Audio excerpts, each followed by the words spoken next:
Hello बच्चों, देखो आज हम चैप्टर 15 स्टार्ट कर रहे हैं, पृथ्वी की संरचना। और संशोधित पाठ्यक्रम के अनुसार ये अपना चैप्टर भी 6 अंक का है। ठीक है, तो इस चैप्टर के अंदर अपना पहला जो टॉपिक होता है वो होता है पृथ्वी की उत्पत्ति और विकास। तो देखो, पृथ्वी की उत्पत्ति और विकास को पढ़ने से पहले हम पृथ्वी से संबंधित कुछ महत्वपूर्ण बातों के बारे में जानेंगे। तो इस वीडियो के अंदर अपन केवल पृथ्वी से संबंधित कुछ महत्वपूर्ण बातें हैं उनके ऊपर बात करेंगे। ठीक है, तो आज का अपना टॉपिक इस वीडियो में रहेगा पृथ्वी से संबंधित सामान्य परिचय। ठीक है, क्योंकि ये जो हमारी पृथ्वी है जिसके ऊपर हम रहते हैं, इसके बारे में कुछ छोटी छोटी बातें अपन जानना चाहेंगे पहले। ठीक है, तो देखो, पहली बात क्या है कि पृथ्वी की सूर्य से दूरी लगभग 15 करोड़ किलोमीटर है। कितनी है? 15 करोड़ किलोमीटर। परीक्षा में प्रश्न आ जाए कि पृथ्वी की सूर्य से दूरी कितनी है, तो आपको क्या बताना है? 15 करोड़ किलोमीटर। ठीक है, दूसरी चीज कि ये जो दूरी है 15 करोड़ किलोमीटर, इसको हम खगोलीय मात्रक बोलते हैं, एक खगोलीय मात्रक बोलते हैं। तो परीक्षा में ये प्रश्न भी आ सकता है कि एक खगोलीय मात्रक में कितनी दूरी होती है, तो आपका उत्तर होगा 15 करोड़ किलोमीटर। पृथ्वी और सूर्य के बीच की दूरी कितनी है? 15 करोड़ किलोमीटर है। और 15 करोड़ किलोमीटर दूरी को ही क्या बोला जाता है? एक खगोलीय मात्रक बोला जाता है। यानी कि एक खगोलीय मात्रक बराबर होता है 15 करोड़ किलोमीटर। देखो, होता क्या है कि कई प्रकार के खगोलीय पिंड हैं, जैसे कई प्रकार के तारे हैं, सूर्य भी एक तारा है, ग्रह है, जैसे पृथ्वी हमारा एक ग्रह है ना। इसी तरीके से उपग्रह होते हैं। तो ये सब खगोलीय पिंड होते हैं। और इन खगोलीय पिंडों के बीच की दूरी को मापने के लिए आपका जो किलोमीटर वाला मात्रक होता है वो बहुत छोटा पड़ जाता है, क्योंकि वहां की दूरियां ही बहुत ज्यादा होती है। तो ये किलोमीटर वाला जो मात्रक है वो बहुत छोटा पड़ जाता है। तो वहां की दूरियों को मापने के लिए हमने क्या कर रखा है? खगोलीय मात्रक बना रखा है। क्या बना रखा है? खगोलीय मात्रक। तो एक खगोलीय मात्रक के अंदर कितनी दूरी होती है? 15 करोड़ किलोमीटर की दूरी होती है। ठीक है, इसके बाद में आगे देखो, सूर्य होता है और सूर्य के चारों ओर पृथ्वी चक्कर लगाती है, लेकिन पृथ्वी के साथ साथ और भी ग्रह चक्कर लगाते हैं। आपको पता हो तो सूर्य है और उस सूर्य के चारों ओर 8 ग्रह चक्कर लगाते हैं। कितने ग्रह चक्कर लगाते हैं? 8 ग्रह चक्कर लगाते हैं, जिनके नाम देखो क्या है? बुध, शुक्र, पृथ्वी, मंगल, बृहस्पति, शनि, अरुण और वरुण। ये 8 ग्रह सूर्य के चारों ओर क्या कर रहे हैं? चक्कर लगा रहे हैं। तो देखो, सूर्य से दूरी की दृष्टि से पृथ्वी तीसरे स्थान पर है। सूर्य से दूरी की दृष्टि से पृथ्वी का स्थान तीसरा है इन 8 ग्रहों के अंदर। देखो, सूर्य के सबसे पास में बुध ग्रह है, उसके बाद में शुक्र ग्रह है, उसके बाद में पृथ्वी है, उसके बाद में मंगल है, उसके बाद में बृहस्पति है, उसके बाद में शनि है, उसके बाद में अरुण है और उसके बाद में वरुण है। तो सूर्य से दूरी के अनुसार जो 8 ग्रह है, उन 8 ग्रहों में हमारी पृथ्वी कौन से नंबर पर आती है? तीसरे नंबर पर आती है। इससे पहले 2 ग्रह है सूर्य के नजदीक, पहला तो है बुध और दूसरा है शुक्र। लेकिन यदि अपना आकार की दृष्टि से देखें तो हमारी पृथ्वी का स्थान पड़ता है 5वां। आकार की दृष्टि से हमारा जो पृथ्वी है वो कौन से स्थान पर है? 5वें स्थान पर है। मतलब इससे पहले 4 जो है बड़े ग्रह पड़ते हैं। ठीक है, इसके अलावा एक बात देखो और है कि पृथ्वी जो है सौर मंडल में व्यास, द्रव्यमान और घनत्व की दृष्टि से सबसे बड़ा पार्थिव या ठोस ग्रह है। किस किस की दृष्टि से? व्यास, द्रव्यमान और घनत्व की दृष्टि से सबसे बड़ा ठोस या पार्थिव ग्रह है। ठोस का मतलब, पार्थिव ग्रह का मतलब वो ग्रह जो ठंडा हो चुका और जिसके ऊपर धरातल का निर्माण हो चुका है। तो वैसे तो सौर मंडल के अंदर 8 ग्रह है। देखो, सौर मंडल या सौर परिवार के अंदर सूर्य और सूर्य के चारों ओर चक्कर लगाने वाले सारा पिंड शामिल होते हैं। सौर परिवार या सौर मंडल के अंदर सूर्य और सूर्य के चारों ओर चक्कर लगाने वाले सारे पिंड शामिल होते हैं। ठीक है, तो सूर्य के चारों ओर चक्कर लगाने वाले 8 ग्रह है। ये टोटल कितने ग्रह हैं? 8। इनमें से देखो 4 ग्रह बुध, शुक्र, पृथ्वी और मंगल, ये 4 ग्रह ऐसे हैं जिनके ऊपर धरातल का निर्माण हो चुका है। तो ये ग्रह कहलाते हैं ठोस या पार्थिव ग्रह। शुरुआत के बुध, शुक्र, पृथ्वी और मंगल, ये जो 4 ग्रह है इसके ऊपर धरातल का निर्माण हो चुका है। तो ये शुरुआत के जो 4 ग्रह है ये कौन से ग्रह कहलाते हैं? पार्थिव या ठोस ग्रह कहलाते हैं। लेकिन इन चारों ग्रहों में से व्यास, द्रव्यमान और घनत्व की दृष्टि से जो पृथ्वी होता है ये सबसे बड़ा ग्रह है। ये जो चारों ग्रह है जिनके ऊपर धरातल का निर्माण हो चुका है, जो ठोस या पार्थिव ग्रह है, इन चारों ग्रहों में से हमारी जो पृथ्वी है वो सबसे बड़ा ग्रह है। ठीक है, इसके बाद में देखो पृथ्वी एकमात्र ऐसा ग्रह है जिसके ऊपर क्या है? जीवन विद्यमान है। तो मुख्य बातें अपने को शुरुआत में ये ध्यान रखनी है। पहली चीज क्या है कि पृथ्वी की सूर्य से दूरी लगभग 15 करोड़ किलोमीटर है। दूसरी बात क्या है कि ये 15 करोड़ किलोमीटर दूरी को ही एक खगोलीय मात्रक कहा जाता है। तो एक खगोलीय मात्रक बराबर कितना होता है? 15 करोड़ किलोमीटर होता है। और इस दूरी का उपयोग किस में किया जाता है? जो खगोलीय पिंड है उनके बीच की दूरी को नापने के लिए इसका उपयोग किया जाता है, क्योंकि वहां की दूरी क्या होती है? बहुत ज्यादा होती है। फिर हमने क्या पढ़ा आगे कि सूर्य से दूरी की दृष्टि से देखा जाए तो पृथ्वी का तीसरा स्थान है, लेकिन आकार की दृष्टि से देखा जाए तो पृथ्वी का कौन सा स्थान पड़ता है? 5वां स्थान पड़ता है। तो ये 8 ग्रह के नाम मैंने लिखे हैं, बुध, शुक्र, पृथ्वी, मंगल, बृहस्पति, शनि, अरुण, वरुण। ये सूर्य से दूरी के अनुसार क्रम है ना। तो ये 8 ग्रह। तो इन 8 ग्रहों में से मैंने आपको बताया कि बुध, शुक्र, पृथ्वी और मंगल, ये 4 ग्रह शुरुआत के ऐसे हैं जो कि ठोस या पार्थिव ग्रह है, जिनके ऊपर धरातल का निर्माण हो चुका है। बाकी के जो ग्रह है ये या तो गैसों के रूप में है अभी भी, या द्रव्य रूप में है। ठीक है, तो देखो पृथ्वी सौर मंडल में व्यास, द्रव्यमान, घनत्व की दृष्टि से सबसे बड़ा पार्थिव ग्रह, मतलब इन चारों की बात करें तो इनमें व्यास, द्रव्यमान और घनत्व की दृष्टि से हमारी पृथ्वी क्या है? सबसे बड़ी है। और पृथ्वी ब्रह्मांड का एकमात्र ग्रह है जिसके ऊपर क्या है? जीवन विद्यमान है। अब देखो हम बात करते हैं पृथ्वी की गतियों की। देखो हमारी पृथ्वी जो है वो निरंतर गतिशील है, लगातार गति करती है। और इस पृथ्वी के अंदर 2 प्रकार की गतियां पाई जाती है। एक तो होती है घूर्णन गति और दूसरी होती है परिक्रमण गति। कौन सी गति? एक तो घूर्णन गति है और दूसरी कौन सी गति है? परिक्रमण गति। देखो घूर्णन गति का मतलब तो है जैसे ये पृथ्वी हमारी, ठीक है, और ये ऐसे घूम रही है इस तरीके से, तो इसे तो अपन बोलते हैं भाई ये अपने अक्ष पर ही क्या कर रही है? घूर्णन कर रही है। ठीक है, और एक होती है परिक्रमण गति। परिक्रमण गति का मतलब है कि हमारी पृथ्वी ऐसे घूर्णन तो कर ही रही है, लेकिन साथ ही ये क्या कर रही है? जो सूर्य होता है उसके चारों ओर ऐसे परिक्रमा भी कर रही है। क्या कर रही है? परिक्रमा। तो पृथ्वी की जो गतियां हैं वो 2 प्रकार की है। एक तो घूर्णन गति होती है और दूसरी परिक्रमण गति होती है। जैसे पंखा जो होता है ना वो घूर्णन गति करता है। हमारे जो पंखा होता है वो कौन सी गति करता है? घूर्णन गति करता है वो। तो ठीक ऐसे ही पृथ्वी भी अपने अक्ष या दूरी पर क्या होती है? ऐसे घूर्णन गति करती है, ऐसे। ठीक है, और परिक्रमण गति का मतलब क्या है कि वो सूर्य के चारों ओर परिक्रमा भी करती है, साथ के साथ घूर्णन गति भी करती रहेगी और परिक्रमण गति भी क्या करती रहेगी? वो करती रहेगी। ठीक है, तो देखो पृथ्वी निरंतर गतिशील होती है। पृथ्वी में 2 प्रकार की गतियां होती है, एक तो घूर्णन गति होती है और दूसरी कौन सी गति होती है? परिक्रमण गति होती है। तो सबसे पहले अपन बात कर लेते हैं घूर्णन गति की। तो पृथ्वी अपनी धुरी या अक्ष पर घूर्णन करती है, जिसे कि अपन क्या बोलते हैं? घूर्णन गति कहते हैं, है ना। तो पृथ्वी अपनी धुरी या अक्ष पर 1 दिन या 24 घंटे में एक घूर्णन पूरा करती है। मतलब ये है कि जैसे मान लो ये यहां से स्टार्ट हुई घूमना, तो ये ऐसे गई फिर वापस ऐसे आ जाएगी, मतलब एक घूर्णन इसका क्या हो जाएगा? पूरा हो जाएगा। यहां से स्टार्ट हुई घूम करके वापस यहीं पर आ जाएगी।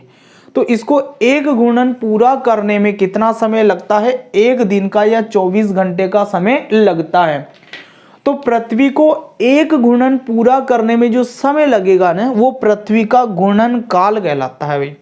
पृथ्वी को अपना एक घूर्णन पूरा करने में जो समय लगता है वो क्या कहलाता है? उसका घूर्णन काल कहलाता है। और पृथ्वी का घूर्णन काल होता है 24 घंटे का या फिर 1 दिन का। ठीक है, तो घूर्णन गति के अंदर हमने क्या देखा कि पृथ्वी अपनी धुरी या अक्ष पर घूर्णन करती है, जिसे घूर्णन गति कहते हैं।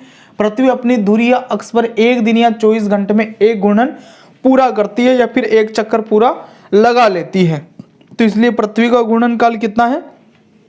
24 घंटे का है। ठीक है, तो एक काम कर लो, आप पहले वीडियो को पॉज करके इन इधर वाली बातों को नोट कर लो। इस घूर्णन गति के बारे में कुछ बातें और पढ़ेंगे और उसके बाद में इसकी जो परिक्रमण गति है उसके बारे में पढ़ेंगे और एक छोटी सी बात साथ में और बताऊंगा। तो पहले आप वीडियो पॉज करके इन बातों को नोट कर लो।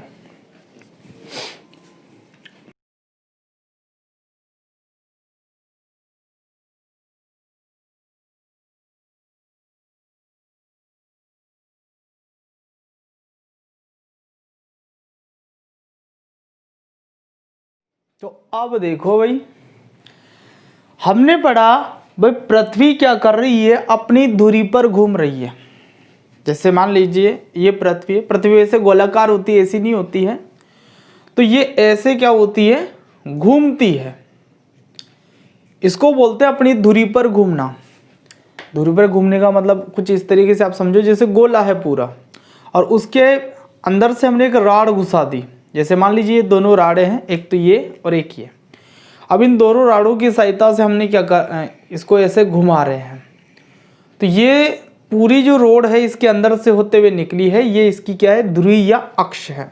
जैसे पहिए के अंदर होता है, पहिया भी एक धुरी या अक्ष के ऊपर घूमता है, कुछ इस तरीके से। ठीक है, तो पृथ्वी अपने अक्ष पर या धुरी पर घूम रही है, जिससे अपन घूर्णन गति बोल रहे हैं। तो इस घूर्णन गति के कारण इस पृथ्वी पर दिन और रात होते हैं। होता क्या है कि हमारी पृथ्वी का एक हिस्सा सूर्य के सामने रहता है और दूसरा हिस्सा सूर्य के सामने नहीं रहता। जैसे मान लीजिए इधर सूर्य है आपकी इस तरफ, तो आधा हिस्सा सूर्य के सामने रहेगा जबकि आधा हिस्सा सूर्य से दूर रहेगा। तो जो हिस्सा सूर्य के सामने है वहां तो दिन होता है और बाकी का इधर वाला जो हिस्सा है वहां क्या होती है, रात होती है। तो ये घूर्णन गति के कारण पृथ्वी पर दिन और रात बनती है। जैसे जैसे ये घूमती है तो पृथ्वी का कुछ हिस्सा तो सूर्य के सामने आता जाता है और कुछ हिस्सा दूर होता जाता है। तो इसलिए क्रम से दिन और रात आते जाते हैं। ठीक है, तो एक बात हमें यहाँ पर ये याद रखनी है कि पृथ्वी अपनी धुरी या अक्ष पर घूर्णन करती है और इसी कारण दिन और रात होते हैं। पृथ्वी के जिस भाग पर सूर्य का प्रकाश गिरता वहां दिन होता और शेष भाग में क्या होती है, रात होती है। दूसरी गति अपन पढ़ेंगे परिक्रमण गति। तो परिक्रमण गति का मतलब क्या है भाई, घूर्णन गति का मतलब ऐसे गति कर रही है, लेकिन परिक्रमण का मतलब है कि पृथ्वी ऐसे तो घूर्णन कर ही रही है, साथ में वो क्या कर रही है, सूर्य के चारों ओर ऐसे परिक्रमा भी करते हुए चल रही है। ठीक है ना। तो पृथ्वी के सूर्य के चारों ओर चक्कर लगाने की गति परिक्रमण गति कहलाती है। पृथ्वी सूर्य के चारों ओर जो चक्कर लगा रही है वो गति क्या कहलाती है, परिक्रमण गति कहलाती है। अब पृथ्वी जो है 365 सही 1/4 दिन या फिर एक वर्ष में सूर्य का एक चक्कर लगाती है या फिर एक परिक्रमण पूरा करती है। तो देखो यहां पर मैंने समय लिखा 365 से 1/4 दिन या फिर एक वर्ष। वैसे आपको पता है कि एक वर्ष में 365 दिन होते हैं। एक वर्ष में कितने दिन होते हैं, 365 दिन होते हैं। लेकिन आपको यह भी पता है कि हर 4 साल में एक बार ये हमारा वर्ष 366 दिन का हो जाता है, जिसे अपन अधिवर्ष बोलते हैं। इस वर्ष में क्या होता है, फरवरी आपका 29 दिन का आ जाता है। तो ऐसा क्यों होता है, तो उसके पीछे कारण क्या है कि हमारी पृथ्वी 365 से 1/4 दिन के अंदर सूर्य का एक परिक्रमण पूरा करती है। तो 365 दिन पूरे हैं, लेकिन ये 1/4 दिन है। तो 4 सालों के अंदर क्या होता है कि 1/4 प्लस 1/4 प्लस 1/4 प्लस 1/4, तो ये टोटल एक दिन हो जाता है भी पूरा। कितना, एक दिन। हर 4 सालों में ये 1/4 1/4 1/4 4 बार जुड़ता है तो पूरा एक दिन हो जाता है। इसलिए 4 साल के बाद में जो एक साल आता है उसको अपन कितने दिन का कर देते हैं, 366 दिन का कर देते हैं। ठीक है, तो भाई ध्यान देना, पृथ्वी सूर्य के चारों ओर एक परिक्रमण करती है, उसमें जो समय लगेगा वो पृथ्वी का परिक्रमण काल कहलाएगा। और वास्तव में पृथ्वी का परिक्रमण काल होता है 365 से 1/4 दिन। कभी कभी इसको अपन एक वर्ष बोलते हैं, लेकिन 365 सही 1/4 दिन बिल्कुल सही है, ठीक है, क्योंकि वर्ष में कभी कभी 365 और कभी 366 दिन हो सकते हैं। मैंने आपको कारण बताया है कि 4 साल अपन ने लिए तो उसमें 3 साल तो 365 दिन का रहेगा और एक लास्ट में जाकर के 366 का कर दिया जाता है क्योंकि वो 1/4 दिन 1/4 दिन 1/4 दिन को क्या कर दिया जाता है, जोड़ दिया जाता है। तो हमने पृथ्वी के अंदर 2 प्रकार की गतियां पढ़ ली है, एक तो घूर्णन गति और दूसरी कौन सी गति, परिक्रमण गति। पृथ्वी अपनी धुरी या अक्ष पर घूर्णन करती है जिसे तो घूर्णन गति बोला गया है, और पृथ्वी का घूर्णन काल 24 घंटे का होता है। दूसरी चीज कि पृथ्वी अपनी धुरी पर घूम रही है, इसी कारण से दिन और रात बनते हैं। पृथ्वी पर जो हिस्सा सूर्य के सामने वहां दिन होता है और शेष भाग में क्या हो जाती है, रात हो जाती है। तो ये बात आपको याद रखनी है अच्छे से।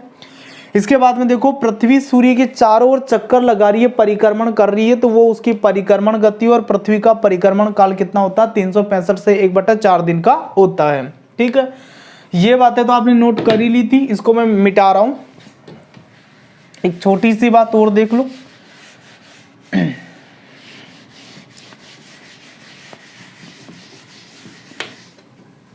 देखो भाई,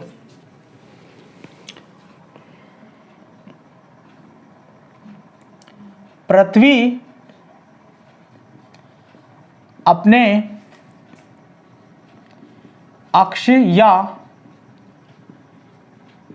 धुरी पर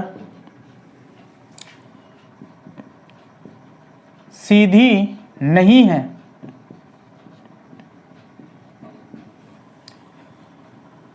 पृथ्वी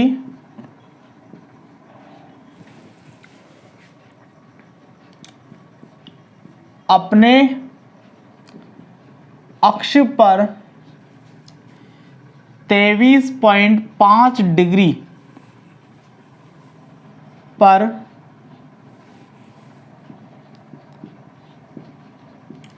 झुकी हुई है। तो हमारी जो पृथ्वी है उसके अक्ष से बिल्कुल सीधे नहीं है, ये थोड़ी सी झुकी हुई है इससे, है ना। और ये झुकाव कितना है, 23.5 डिग्री का झुकाव है। ठीक है, तो हमारी पृथ्वी सीधी नहीं होकर के अपने अक्ष पर थोड़ी सी झुकी हुई है और ये झुकाव 23.5 डिग्री का, और इसके कारण हमारी पृथ्वी पर 2 घटनाएं घटित होती है। एक तो पृथ्वी पर उत्तरायण और दक्षिणायन होता है और ऋतु परिवर्तन होता है। ठीक है ना। देखो, जब उत्तरायण शुरू होता है तो उस दिन से क्या होता है कि दिन तो धीरे धीरे बड़े होने लगते हैं और रातें धीरे धीरे छोटी होने लगती है। और जब दक्षिणायन शुरू होता है तो उस दौरान क्या होता है कि रातें तो धीरे धीरे बड़ी होने लगती है और जो दिन है वो धीरे धीरे छोटे होने लगते हैं। तो यहाँ पर ये बात अपने को याद रखनी है कि पृथ्वी अपने अक्ष पर 23.5 डिग्री झुकी हुई है। इसी कारण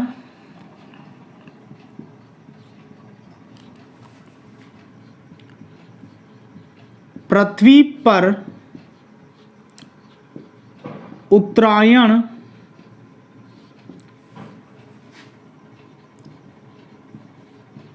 दक्षिणायन होते हैं एवं ऋतुएं बनती है। तो ऋतु परिवर्तन का कारण भी यही है और पृथ्वी पर उत्तरायण दक्षिणायन होने का कारण भी यही है, झुकाव इस पृथ्वी का। इसके अलावा पृथ्वी के आपको कुछ अन्य नाम याद रखने हैं। पृथ्वी के अन्य नाम, वैसे तो इनके बारे में कुछ पूछा नहीं जाएगा, लेकिन फिर भी कुछ नए नाम आपके सामने आएंगे। जैसे एक तो विषु बोला जाता, तो ये आप पहले से जानते हो। अंग्रेजी में इसको वर्ल्ड बोला जाता, तो ये पहले से जानते हो आप। पृथ्वी को भूमि भी बोला जाता, ये भी आप जानते हो। एक तो ये याद रखना, इसका नाम एक और है गया, और एक नाम है इसका टेरा। तो ये जो टेरा नाम है लैटिन भाषा का नाम है। कौन सी भाषा का नाम है ये, इसके लैटिन भाषा का नाम है। ठीक है, तो पृथ्वी अपने अक्ष पर यह धुरी पर सीधी नहीं है, बल्कि पृथ्वी अपने अक्ष पर 23.5 डिग्री पर झुकी हुई है और इसके कारण पृथ्वी पर उत्तरायण दक्षिणायन होते हैं और क्या होती है, ऋतुएं बनती है। ये हमें याद रखना है। पृथ्वी के कुछ नाम है, तो इसमें एक तो गे और एक टेरा, ये ध्यान रखना क्योंकि ये नए नाम हैं आपके लिए, ठीक है। तो वीडियो को पॉज करके आप ये बातें भी नोट कर लीजिए।